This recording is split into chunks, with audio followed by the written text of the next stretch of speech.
Hello, my name is Dr. Ann Campbell, and I'm an associate professor at the Middlebury Institute of International Studies in Monterey, California. I'm also currently a U.S. Fulbright Scholar working with the Ministry of Education, Science, Technology, and Innovation, or MUSTI. I wanted to share with you some ideas for how to find international scholarships as a current student in Kosovo. And I prepared this short video for you. So let me share my screen here. And I'll talk through these slides fairly quickly. So let me start with what is an international scholarship. International scholarships are opportunities to pursue education overseas, to earn credits or a full degree, with at least 50% of the costs covered. It is estimated that the annual expenditure is between 1.2 and 2.8 billion US dollars. And this figure comes from before the COVID pandemic, which more or less stopped international exchange and is now rebounding.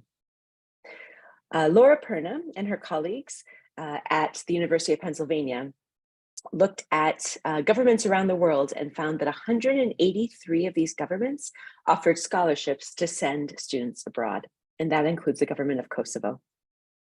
And in 2015, the United Nations identified international scholarships as a way to help develop countries. And this was codified in SDG, or Sustainable Development Goal Target 4B.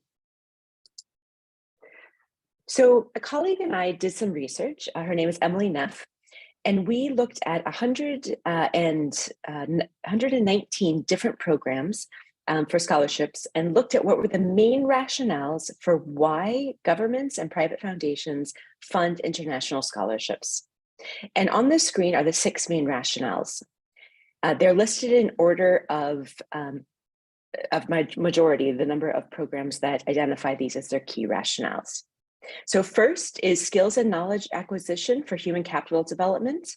This is to build skills, knowledge, and attitudes in students who undertake national studies. The second reason is for diplomatic, bilateral, or multilateral aims. So to develop countries in relationship with each other. These would be programs such as those sponsored by the EU or Erasmus to build those multilateral aims and connections among countries. Third is social change or social justice, trying to move forward different ideas of progress in countries as it is related to national relations. Next is international or sustainable development.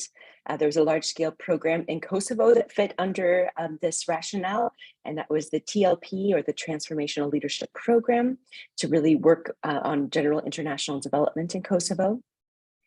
The fifth rationale is internationalization of universities, or universities being engaged in more international activities.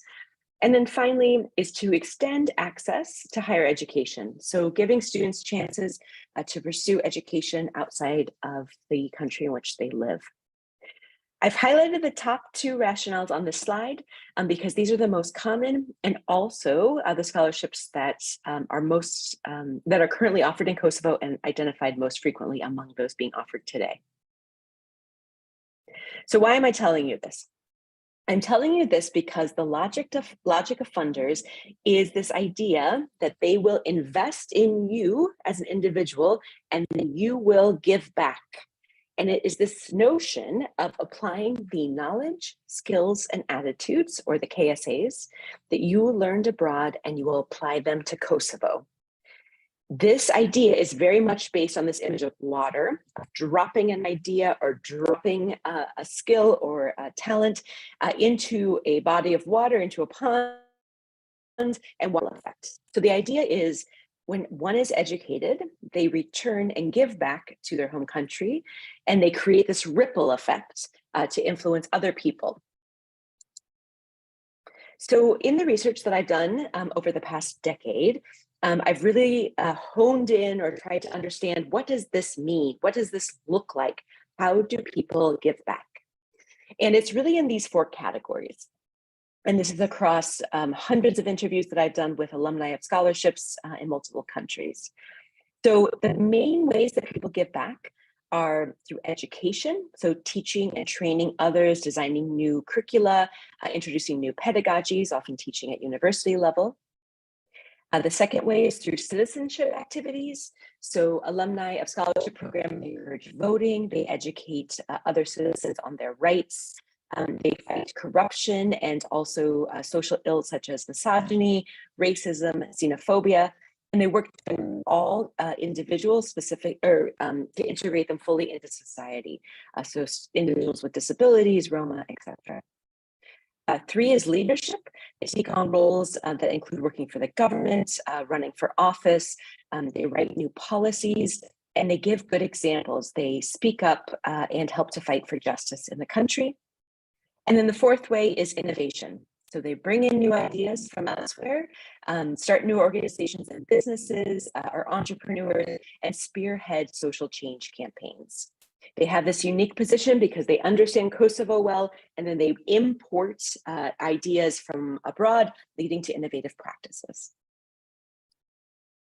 So one question that's always been on my mind and that has really driven my research is, does an alumni of a scholarship program need to be in the country to do this work? Do they need to be in Kosovo to give back? Do people need to return after the scholarship?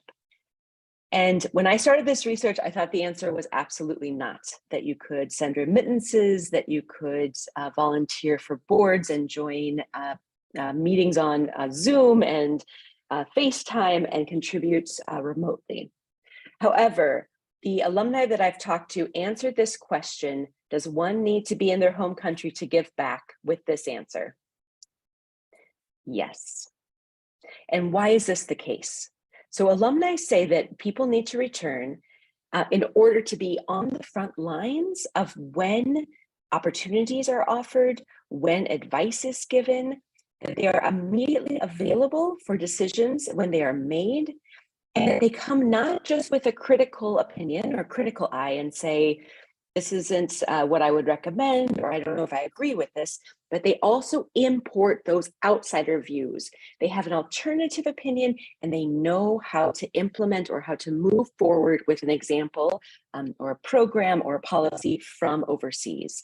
And this is why alumni believe that and have shown evidence that they need to return and live in the home country in order to give back and to create change. Now, there are multiple ways to do this. People do not have to live in the country their whole life. They can come and go. They can work together in networks and teams.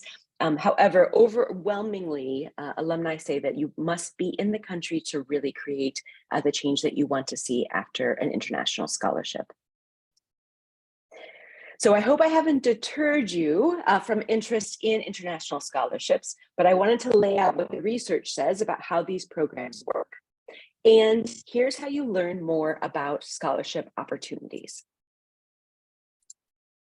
So this list is places to go in Kosovo, focusing specifically on Pristina. And I'm guessing that you might know some of these already. So the American Advising Center is at the University of Pristina. This will give advice on US scholarships and US programs. Erasmus opportunities, which of course are in Europe. There's an Erasmus office here in Pristina, and also there's quite a few opportunities online, and you learn about those through your universities and this bilateral partnership. Fulbright, which is the program sponsoring me, has many opportunities for students to do masters abroad, and also to pursue other types of short-term exchanges in the United States. The United Kingdom has a large scholarship program at the master's level called the Chevening Scholarships. Your university and other universities in Kosovo are very good about putting out announcements about these opportunities on Facebook.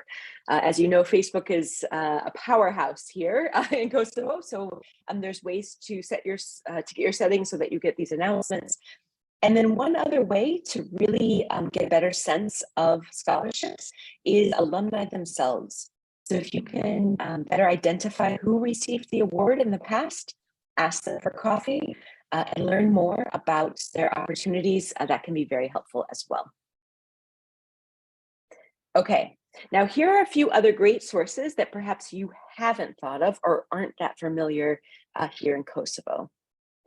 There's icons on the left, and I'll tell you about these organizations. But first, let me say, if you have a particular university in mind, I strongly recommend going to that university's website and their international student offices. Ask if there are scholarships available.